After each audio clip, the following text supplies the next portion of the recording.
That as Americans, we're supposed to expect less. I can look anywhere I want, Mr. Speaker. Mr. Speaker, I cannot believe the amount of control one-party rule wants. They now want to dictate to a member of the floor of where I can look? Are you afraid of the basis of the information in the bill?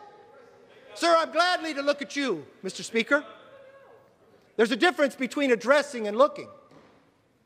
I know one-party rule wants to control every element of our lives.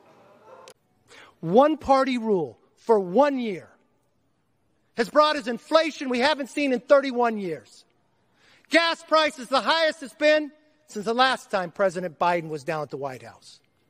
A Thanksgiving that's going to cost you more at any time in your life. Think about that for one moment for the American public.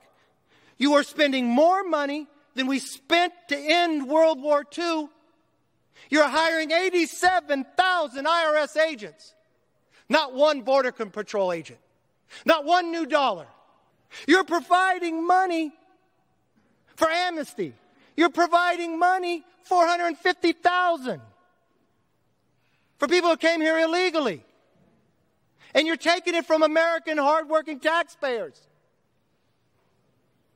But you do nothing to stop those on the terrorist watch list from coming across this border. A border where 1.7 million encounters. A border between February and October that more people have crossed than 2018, 2019, and 2020 combined. And Mr. Speaker, the closest the president has ever been to the border in 42 years is to drive through El Paso. Mr. Speaker, a vice president who is the czar of the border. This isn't a Republican or Democrat issue. This is the safety of this nation. What do you think's going to happen to that border when you provide $1 billion in amnesty? What do you think's going to happen when you reward people with $450,000? Where do you get the money? From the hardworking taxpayers of America who have less to give. But you know what?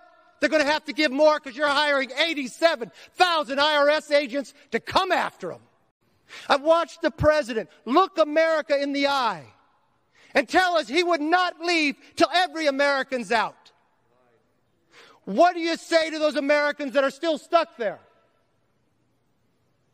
The last time we felt like this, Jimmy Carter was president. Mr. Speaker, what does it say to those Gold Star families? Mr. Speaker, I had one in my office. A father who had his daughter, who wasn't even supposed to be there but volunteered. She was an electrician. Just days before, you see photos of her holding a young child. She told her sister, I'm going out in front of the wall because you can't believe it. Someone needs to be there for them. She wasn't supposed to be out in front of that wall. When that suicide bomber that was locked up in Bagram, that never should have got out, that we never should have shut down, killed 13 of the finest Americans we know. You know what this bill does? Nothing for them. It gives more money to an illegal person who crossed this border. I'm sorry. Americans expect more. Our priorities should be different. These people risk their life every day for us. I've said it. I don't know if Speaker Pelosi stays around. Well, the damage that she's doing is a lot. Personally, I hope she stays. I want her to hand that gavel to me. House Republicans will always fight for you, fight for your family, and fight for our country. With that, Madam Speaker, I yield back.